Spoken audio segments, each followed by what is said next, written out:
श्री शिवाय नमस्तुभ्यम। दोस्तों, आप सभी लोग जानते हैं कि 2 अगस्त 2024 को सावन शिवरात्रि है, जिस सावन शिवरात्रि पर पंडित प्रदीप मिश्रा जी एक ऑनलाइन पूजन अभिषेक कराने वाले हैं, जिसका लोग बहुत बेसब्री से इंतजार भी कर रहे हैं। और दोस्तों, इसी ऑनलाइन पूजा के लिए आपको बनाना पड़ता है एक पार्थिव शिवलिंग, जो कि पूजन से पहले बनाया जाता है और पूजन के समय तक आपको इसे बनाकर तैयार करना होता है। पर दोस्तों, इसी पार्थिव शिवलिंग को लेकर लोगों के मन में बहुत ज्यादा कंफ्यूजन है कि आखिर ये जो पार्थिव शिवलिंग है ये हमें कैसे बनाना है, इसको बनाने की विधि क्या है। यही सारी चीज हम आपको इस वीडियो में बताने वाले हैं, क्योंकि पार्थिव शिवलिंग भी आपको एक विधि से बनाना है। इस विधि से जब आप बनाएंगे तभी आपका पार्थिव शिवलिंग की जो आपकी पूजन है वो सफल हो पाएगी, जो कि खुद पंडित जी ने ही इस विधि को बताया है। तो सबसे पहली चीज दोस्तों, हम जान लेते हैं कि भाई इस पार्थिव शिवलिंग को बनाने की विधि क्या है। और हम आप लोगों को बता दें कि हमने आपको इस पूजन की जो ऑनलाइन पूजन सामग्री है वो भी पहले ही बता दी है पिछली वीडियो में, आप उन्हें जाकर देख सकते हैं, है ना। तो भाई पार्थिव शिवलिंग कैसे बनाना है, तो सबसे पहले पार्थिव शिवलिंग बनाने के लिए हमें मिट्टी की आवश्यकता होती है। जो मिट्टी आपको कहाँ से लानी है वो हम आपको बता देते हैं।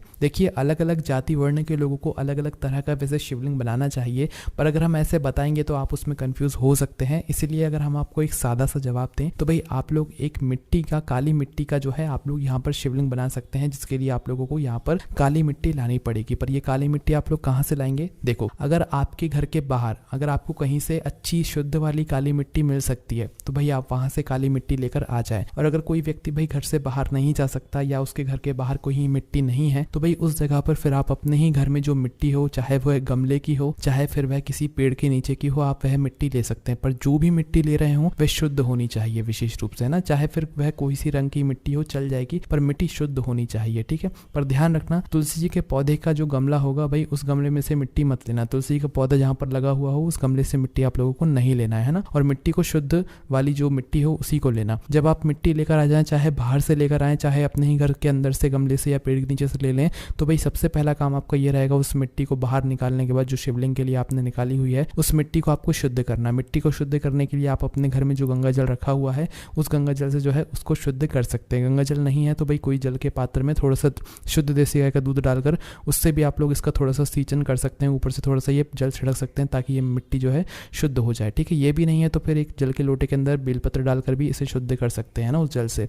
वो भी नहीं है तो भाई एक जल के पात्र के अंदर पीपल का पत्ता डालकर उस जल से फिर इस मिट्टी को शुद्ध कर सकते हैं। तो ये कुछ तरीके हैं जिनसे आप लोग शुद्ध कर सकते हैं। और जल के अंदर इत्र डालकर भी आप इस जल से इस मिट्टी को शुद्ध कर सकते हैं। इसके बाद में दोस्तों, मिट्टी जब आपकी शुद्ध हो जाती है तो भाई आप लोगों को इस मिट्टी को ऐसा ही छोड़ देना है। जरूरी नहीं है कि आप मिट्टी उसी दिन लेकर आए जिस दिन आपको शिवलिंग बनाना है, उसके कुछ समय पहले ही आप लोग मिट्टी लेकर आ जाना, या 1-2 दिन पहले भी आप लोग मिट्टी लाकर रख सकते हो, कोई भी दिक्कत वाली बात नहीं है। पर जब भी मिट्टी लाओ इसका शुद्धिकरण या सींचन जल से जरूर कर देना, है ना। गंगा जल या किसी भी जल से, शुद्ध वाले जल से आप सींचन जरूर कर देना, जो कि हमने आपको बता दिया है ना। तो भाई इसके बाद में आपको क्या करना है, जब आपकी पूजन शुरू हो, जैसे कि 2 अगस्त के दिन शाम 7 बजे से पूजन शुरू होने वाली है, तो इसके कुछ समय पहले मतलब दोपहर की 3 बजे से के बाद से आप कभी भी अपने ये पार्थिव शिवलिंग बनाना शुरू कर सकते हो। पर पार्थिव शिवलिंग बनाने से पहले आपको इसका जल भी तैयार करना पड़ेगा, जो कि एक विधि से ही जो है यहाँ पर आपको तैयार करना पड़ेगा। तो देखिए, जब भी आप पार्थिव शिवलिंग बनाने जा रहे हो तो उसके आधे घंटे पहले या 1 घंटे पहले या 2 घंटे पहले आपको इसका जल थोड़ा अलग से रखना पड़ेगा, ठीक है। तो अपना एक खाली लोटा लेना है, उस खाली लोटे के अंदर ताजा और शुद्ध जल भरना, और इस खाली लोटे के जल को लेकर आप आ जाना सीधे अपने घर के रसोई घर में, जहां पर आपका पीने का पानी या परिंदा रखा जाता हो, है ना। उस स्थान पर जाकर आप अपने इस जल को रख देना, इस 1 लोटे ताजा जल को वहां पर भरकर रख देना। कब रखना है? जब आप पार्थिव शिवलिंग बना रहे हो उसके कुछ आधे घंटे पहले या 1 घंटे पहले रख देना, ठीक है। या 10-20 मिनट पहले भी रख सकते हो अगर आपको एकदम से पता लग रहा है इस विधि के बारे में, ना।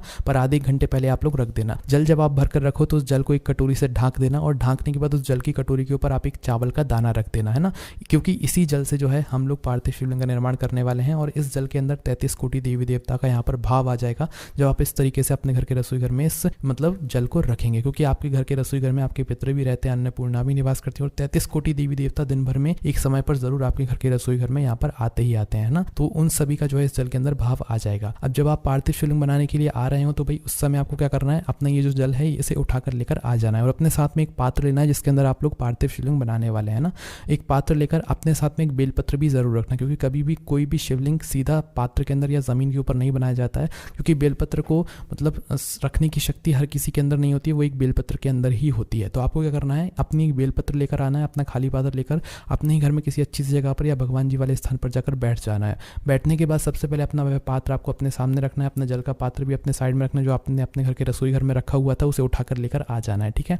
अब पार्थिव शिवलिंग बनाने के लिए सबसे पहले आपको क्या करना है, आपकी जो बेलपत्र है उसे अपने पात्र के अंदर रखना है, क्योंकि इसी बेलपत्र के ऊपर हम शिवलिंग बनाने वाले हैं। खाली शिवलिंग नहीं बनाना है, बेलपत्र के ऊपर ही रखकर आपको बनाना है ना। अब जो बेलपत्र की डंडी होगी दोस्तों वो उत्तर की दिशा में होनी चाहिए। जो बेलपत्र आप लोग रख रहे हैं ना अपने पात्र के अंदर जिसके ऊपर आप शिवलिंग बनाने वाले हैं, उस पात्र की या उस बेलपत्र की डंडी का मुख उत्तर दिशा की तरफ होना चाहिए। उत्तर दिशा आप लोग देख लेना, ठीक है। उसके बाद में दोस्तों आप लोग अपनी जो मिट्टी है जिससे आप पार्थिव शिवलिंग बनाने वाले हैं उस मिट्टी को उठाकर लेकर आ जाइएगा, जिसको आपने शुद्ध पहले ही कर दिया था। अब उस मिट्टी को आप इस मतलब जो है इस बेलपत्र के ऊपर रख देना, ठीक है। बेलपत्र के ऊपर अभी उतनी मिट्टी रखना जितने से आपका शिवलिंग बन जाए, मतलब लिंग का आकार दे दो आप, अभी जलाधारी नहीं बनानी है ना। तो उतनी मिट्टी रखने के बाद दोस्तों अब आप जो अपना जल का पात्र लेकर आए हुए हो उस कटोरी को हटा देना, जो कटोरी आपने ढकी हुई थी। उस जल को जो है आप अपनी इस मिट्टी के बीचों बीच में डाल दो, क्योंकि इस मिट्टी के सहारे से, इस जल के सहारे से हम जो है अपना पार्थिव शिवलिंग बनाने वाले हैं। जो हमने अपने घर के रसोई घर में जो जल रखा हुआ था उसी से बनाने वाले हैं, ठीक है। तो इस जल को थोड़ा सा डाल देना। अब अपनी मिट्टी को गूंद देना और गूंदने के बाद जो है आप पहले शिवलिंग का आकार देना। पहले जलाधारी नहीं बनाना है, पहले शिवलिंग बनाना है, ठीक है। तो पहले एक शिवलिंग का आकार दे देना।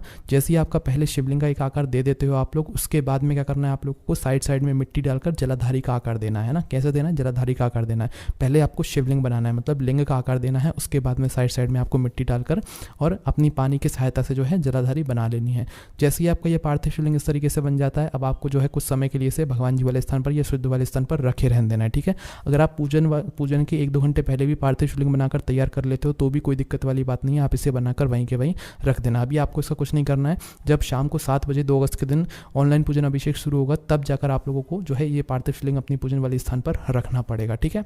तो अब क्या करना है दोस्तों, जब ये पूजन हो रही हो उस समय आपको जो है पूजन करना है। ये पूजन जो है पूरी तरीके से ऑनलाइन होगी, जिसका लाइव प्रसारण हमारे चैनल पर भी चलेगा, पंडित जी के ऑफिशियल यूट्यूब चैनल पर भी चलेगा और आस्था चैनल पर और टीवी पर भी यहाँ पर चलने वाला है, ठीक है। उसके माध्यम से आप जैसे जैसे पंडित जी कराते जाएं, जैसे जैसे हम करते जाएं, वैसे वैसे आपको लोगों को इस पूजन को करना है। इसकी कोई पहले से पूजन विधि नहीं बताई जाती है, ये लाइव पूजा चलती है जो कि आपको लाइव ही करनी होती है। इसके बाद में दोस्तों अब जो सबसे ज़्यादा पूछा गया प्रश्न है वो है दोस्तों इसका विसर्जन। देखो जब आपकी पूजन हो जाएगी इसके बाद इसका विसर्जन हमें कब और कैसे करना है, तो देखो इसकी आपको टेंशन लेने की जरूरत नहीं है।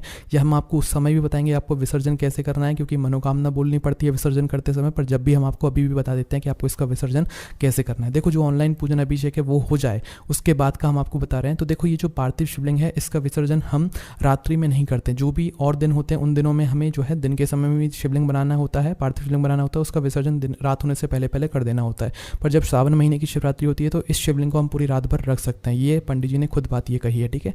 तो जो शिवलिंग की पूजा आपने पार्थिव शिवलिंग की पूजा ऑनलाइन पूजन अभिषेक में की हुई है इसको आपको पूरी रात भर रखना है। रात में विसर्जन नहीं करना है, ना रात में विसर्जन होता है, ठीक है। सुबह आपको इसका विसर्जन करना है, जितना जल्दी हो सकता है उतना जल्दी, बाकी थोड़ा बहुत देरी भी हो जाए तो आपको सुबह जो है इसका विसर्जन अगले दिन करना है, ठीक है। विसर्जन करने के लिए आप किसी भी पवित्र नदी के पास जा सकते हैं, बहते हुए जल के पास में जा सकते हैं, और अगर बाहर नहीं जा सकते तो भाई अपने ही घर में एक जल का पात्र लेकर या कोई भी अपने वृक्ष के नीचे या गमले की मिट्टी में भी आप लोग इसका विसर्जन कर सकते हैं। विसर्जन करने के लिए ध्यान रखना कि जो जलाधारी का भाग है वो जलाधारी के भाग आपकी तरफ होना चाहिए, और जब आप इसका विसर्जन कर रहे हो चाहे जल में कर रहे हो चाहे घर में कर रहे हो तो विसर्जन करते समय आपको जलाधारी को देखते हुए ही जो इसका विसर्जन करना है, और जलाधारी को देखते हुए ही अपनी वह मनोकामना बोलना है जिस मनोकामना के लिए आपने अपना यह जो पूजन अभिषेक है ऑनलाइन पूजन अभिषेक ये किया हुआ है। इसके बाद में दोस्तों आप विसर्जन कर सकते हैं। विसर्जन के बाद आपकी ये पूजन संपन्न हो जाती है। तो दोस्तों यहाँ पर ये पूरी पूजन विधि यहाँ पर पूरी हो जाती है, जो कि हमने आपको पार्थिव शिवलिंग बनाने के लिए कैसे बनाना है ये पूरी विधि बता दी है। बाकी अगर आपके मन में कोई भी प्रश्न है पार्थिव शिवलिंग बनाने से जुड़ा हो तो आप हमसे कमेंट करके पूछ सकते हैं। ये सारी जानकारी आपको हमारी वेबसाइट भोलेनाथभक्ति.com पर भी मिल जाएगी। कोई भी समस्या कमेंट करके पूछ सकते हैं। ओम नमः शिवाय, जय भोले, श्री शिवाय, नमस्तुभ्यम।